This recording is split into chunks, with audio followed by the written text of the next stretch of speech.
ఈరోజు మనతో పాటు ఇటీవల సౌదీ అరేబియా వెళ్ళి అక్కడ చిక్కుకుపోతే నారా లోకేష్ గారు రక్షించి తీసుకువచ్చినటువంటి సరళ వీరేంద్ర అయితే మనతో ఉన్నాడు. అసలు ఇక్కడి నుంచి ఎలా వెళ్ళాడు, అక్కడికి వెళ్ళిన తర్వాత ఎలా మోసపోయాడు, నారా లోకేష్ గారు ఏ విధంగా ఇండియాకి తీసుకొచ్చారు, ఏంటి అసలు అక్కడ ఫీలింగ్ ఎలా ఉంది ఏంటనేది స్వయంగా వీరేంద్ర మాటలోనే తెలుసుకుందాం. నమస్కారం వీరేంద్ర. నమస్తే సార్. అసలు ముందుగా నువ్వు ఎందుకు సౌదీ అరేబియా వెళ్ళాలనుకున్నావు, దానికోసం నువ్వు ఎవరిని సంప్రదించావు? ఫస్ట్ నన్ను ఖత్తర్ని తీసుకెళ్లారు సార్. ఖత్తర్ని తీసుకెళ్ళి నేను ఖత్తర్కి వెళ్ళకముందు నాకు ఈ ఆలోచన ఎలా అవుతుందంటే సార్, నేను అమలాపురంలో షోరూంలో పనిచేసేవాను సార్, కేటీఎం షోరూంలో పనిచేసేవాను సార్. నాకు అక్కడ 10,000 12,000 జీతం వచ్చేసారు నెలకి. ఆ జీతం నాకు సరిపోయేది కాదు సార్, నాకు ఇంట్లో ఖర్చులకి నా ఖర్చులకి అయిపోయేది సార్. నాకు అక్కడ జీతం అక్కడికే అలా అయిపోయేది సార్, నెలకు వచ్చేసరికి అయిపోయేది సార్. సో ఇలా ఉంటే నేను ఇక్కడ నేను ఎదగలేను, మా తల్లిదండ్రులను నేను సరిగ్గా చూసుకోలేను, మా ఇల్లు చూస్తే ఎలా ఉంది, నాకంటూ నేను ఇల్లు కట్టుకోవాలి, మంచిగా బతకాలి సమాజంలో అనే ఆలోచన వచ్చి నేను ఎలాగైనా బయటికి వెళ్ళాలి అనుకున్నాను సార్. అయితే ఇంటి దగ్గర నాకు ఒక చిన్నమ్మ అవుతారు సార్, నాకు ఆవిడ రత్నకుమారి సార్ ఆవిడ పేరు. ఆవిడ ద్వారా నాకు ఏజెంట్ పరిచయం అయింది సార్. ఆవిడ పేరు హర్షద్, ఏజెంట్ పేరు హర్షద్ సార్. వాడు ఇక్కడ హైదరాబాద్ అని సార్, ఓల్డ్ సిటీ అని సార్, చార్మినార్. వాడు పరిచయం అయ్యాడు సార్. వాడు చెప్పడం ఏంటంటే సార్, మీకు ఇంట్లో పని ఉంటుంది, ఇంట్లోనే పని ఉంటుంది, ఇంక బయటకు వెళ్ళాల్సిన పని లేదు సార్. నేను ఇంట్లో పని అంటున్నారు కదా, ఇంట్లో పనే ఉంటాను సార్. ఇంట్లో మీరు ఎంత పని చెప్పినా నేను చేస్తాను సార్, మీరు ఏ పని చెప్పినా చేస్తాను సార్. ఇంట్లో లిటరల్లీ మీరు బాత్రూమ్ కడగమన్నా కడుగుతాను, ఏం చేయమన్నా చేస్తాను. కాకపోతే నన్ను ఇలా ఎడారిలో తీసుకెళ్ళి వదిలేయడం కానీ, రోడ్ల మీద తీసుకెళ్ళి వదిలేయడం కానీ అటువంటి చేయకండి సార్ ప్లీజ్ సార్. ఎందుకంటే మా ఫ్రెండ్స్ లైఫ్లో నేను చాలా చూశాను సార్. నేను మా ఫ్యామిలీ బ్యాక్గ్రౌండ్ కూడా ఇస్తాను, మేము రోజు పని చేసుకుని బతకాలి సార్, మేము ఇస్తాను. మీరు అటువంటిది ఏం పెట్టుకోకండి, ఇంట్లో పని ఉంటుంది. ఇంట్లో పని ఏంటంటే వారానికి 2-3 సార్లు వాళ్ళు అక్కడ పార్టీలు అవి చేసుకుంటారు, టీ తాగుతారు, గవ్వ అని ఉంటుంది సార్, గవ్వ తాగుతారు. వాళ్ళకి ఏం కావాలో నువ్వు అవి ఇవ్వడం అలా చేయాలి. ఇంట్లోనే ఉంటుంది, రూమ్ వాళ్ళే ఇస్తారు, ఫుడ్ వాళ్ళే ఇస్తారు, నీకు బట్టలు కూడా వాళ్ళే ఇస్తారు, ఫోన్ కూడా ఇస్తారా అని చెప్పారు. సరే ఆఫర్ బాగుంది కదా, జీతం కూడా 30,000 అన్నాడు సార్. సరే జీతం కూడా బాగుంది కదా, సరే ఇంకేదో ఒకటి ఇంకా మన ఫ్యామిలీని అయినా మనం మంచిగా చూసుకోవడానికి వెళ్ళాలి కదని వెళ్ళాను సార్. ఖత్తర్ని తీసుకెళ్ళాను సార్. నేను ఈ నెల 10వ తారీఖుని వెళ్ళాను సార్, బయలుదేరి వెళ్ళాను సార్. ఖత్తర్లో దిగిపోయాను సార్. నేను 10 నైట్ దిగాను సార్. 10 నైట్ దిగి అక్కడ ఏజెంట్ వాళ్ళు తమ్ముడు అంట సార్, అక్కడ నా ఎయిర్పోర్ట్కి వచ్చి నన్ను రిసీవ్ చేసుకున్నాడు సార్, పికప్ చేసుకుని ఖత్తర్లోనూ ఒక బాబాయ్ ఇంటికి తీసుకెళ్ళాడు సార్. తీసుకువెళ్ళి అక్కడ పెట్టారు సార్ నన్ను. 10 నైట్ అక్కడ ఉన్నాను సార్. 11 మధ్యాహ్నం సాయంకాలం టైంలో నన్ను సౌదీ అరేబియా తీసుకొచ్చేసారు సార్, వేరే బాబా. అప్పుడు వెళ్ళిన వెంటనే నన్ను నా దగ్గర పాస్పోర్ట్ ఇవన్నీ తీసుకున్నారు సార్. తీసేసుకుని 11 సాయంకాలం టైంలో ఖత్తర్ బోర్డర్ దాటేసి సౌదీ అరేబియా తీసుకెళ్ళిపోయారు సార్. నైట్కి నైట్ అక్కమ్మ అయి చేయించి, నాకు ఐడి ప్రూఫ్ అయి చేయించి నైట్కి నైట్ సౌదీ అరేబియా తీసుకెళ్ళి ఎడారిలో పడేసారు సార్. నైట్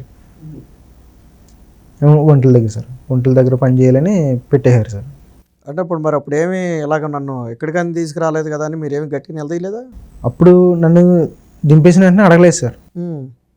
దింపేసిన వెంటనే అడగకపోయిన తర్వాత మరుసటి రోజు 2 రోజుల తర్వాత నాకు హెల్త్ బాగాలేదు సార్. ఇంకా అక్కడ ఫుడ్ పడలేదు సార్ నాకు.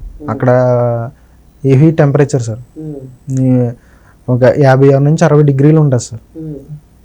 అక్కడ నాకు ఇంకా వాటర్ తాగడం వాంతులు అయిపోయాయి సార్. వాటర్ మామూలుగా కలర్లెస్ కదా సార్, వాటర్ తాగితే రెడ్ కలర్లో అయిపోయాయి సార్. 2 రోజుల నుంచి నాకు ఒక 10 రోజుల వరకు యూరిన్ అవ్వలేదు సార్. యూరిన్ కానీ ఏమి అవ్వలేదు సార్ నాకు అసలు.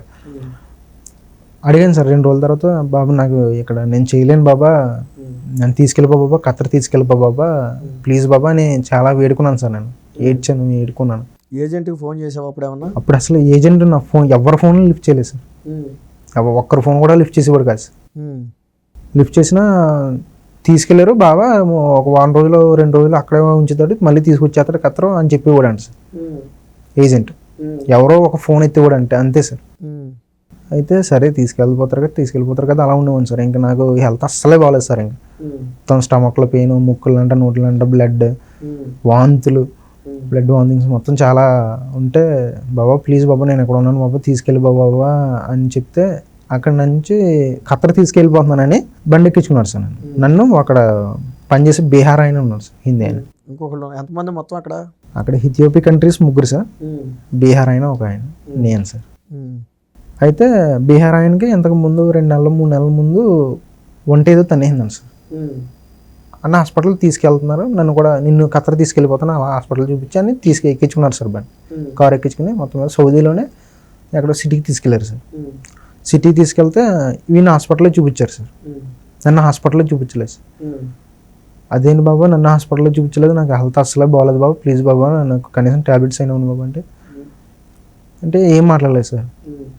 అప్పుడు హిందీ వాడిని అడిగాను సార్, ఏంటి నాకు ఇలా నాకు బాగోలేదు, ప్లీజ్ నాకు ఏదన్నా చేయండి, నాకు ట్యాబ్లెట్స్ అయినా ఇవ్వండి అంటే, నీకు హెల్త్ కార్డ్ లేదు, హెల్త్ కార్డ్ లేకపోతే ఇక్కడ ఏం చేయడానికి ఉండదు, హెల్త్ కార్డ్ లేదు కదా అని మళ్ళీ తీసుకొచ్చి సేమ్ అదే ప్లేస్లో పడేశారు సార్. నన్ను తోడుగా తీసుకెళ్ళి మళ్ళీ తీసుకొచ్చి పడేశారు సార్.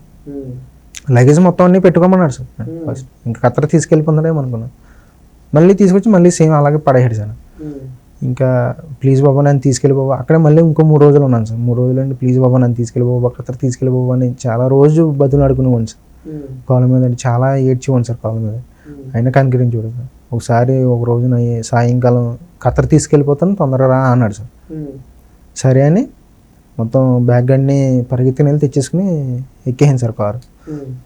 ఎక్కేస్తే మళ్ళీ సౌదీలో నేను అప్పుడు ఖత్తర్ బార్డర్కి ఒక 50-60 కిలోమీటర్ దూరంలో ఉండేవాడిని సార్. సౌదీలోనే ఖత్తర్ బార్డర్ దాటి ఒక 50-60 కిలోమీటర్లు ఉండేవాడిని.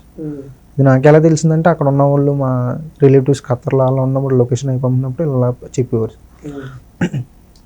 అయితే మళ్ళీ అక్కడి నుంచి నన్ను సౌదీ అరేబియాలోనే ఒక 300-400 కిలోమీటర్ దూరంలో తీసుకెళ్ళిపోయాడు సార్. నన్ను వేరే బాబాకి అమ్మేశాడు సార్.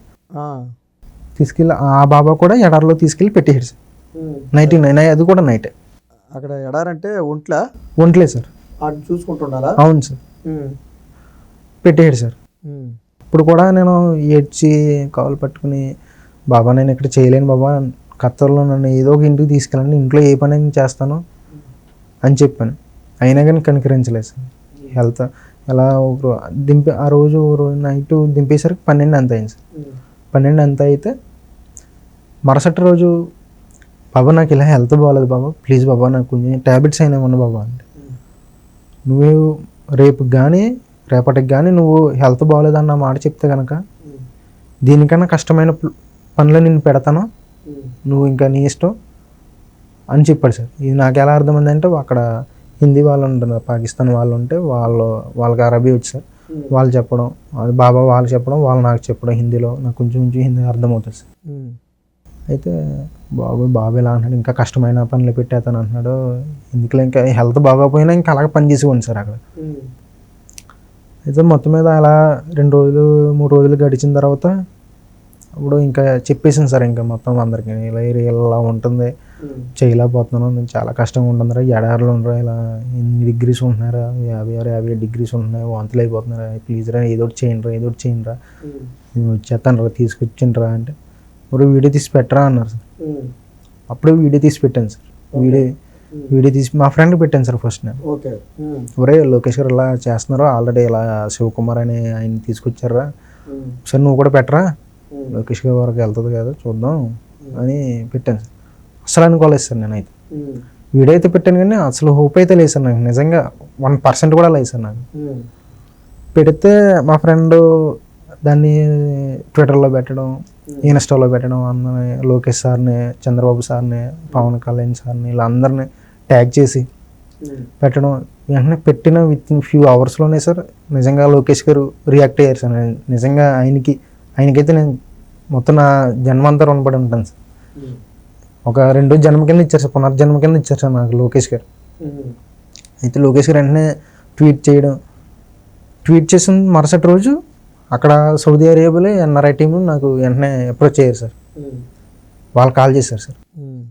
టీడీపీ పార్టీ తరపు నుంచి సార్ అయితే నాకు కనెక్ట్ అయ్యారు సార్. వీరందరూ నువ్వు కంగారు పడకమ్మా, లోకేష్ గారికి తెలిసింది కదా, నువ్వు ఇంకే భయం పెట్టుకోకు, ధైర్యంగా ఉండు అన్నారు సార్. సార్ ప్లీజ్ సార్ ఏదో ఒకటి చేయండి సార్ అని మళ్ళీ సార్ కంగారు పడకమ్మా ఏమి అవుతుంది కంగారు పడకని. అప్పుడు అక్కడ సౌదీ అరేబియాలో ఎన్ఆర్ఐ టీము నాకు కనెక్ట్ అయ్యారు సార్. రాధాకృష్ణ గారు, ఖాలిద్ షోఫుల్లా గారు, నెక్స్ట్ నా రాధాకృష్ణ వాళ్ళ టీం మొత్తం అందరూ కనెక్ట్ అయ్యారు సార్ నాకు. అప్పుడు వాళ్ళు నాతో మాట్లాడేవారు సార్ రోజు. నా అప్డేట్స్ ఏంటి మొత్తం అన్నీ తెలుసుకునేవారు. కంగారు పడకమ్మ, ఇలా జరుగుతుంది, ఇలా చేస్తున్నావు, నువ్వు ఇలా వస్తావు ఈ టైంలో అని చెప్పేవారు సార్ నాకు. అలా ధైర్యం, అలా చాలా హోప్ వచ్చింది సార్. నిజంగా లోకేష్ గారు, నేను నా తరపున, నా ఫ్యామిలీ తరపున చాలా రుణపడి ఉంటాం సార్ సార్కి.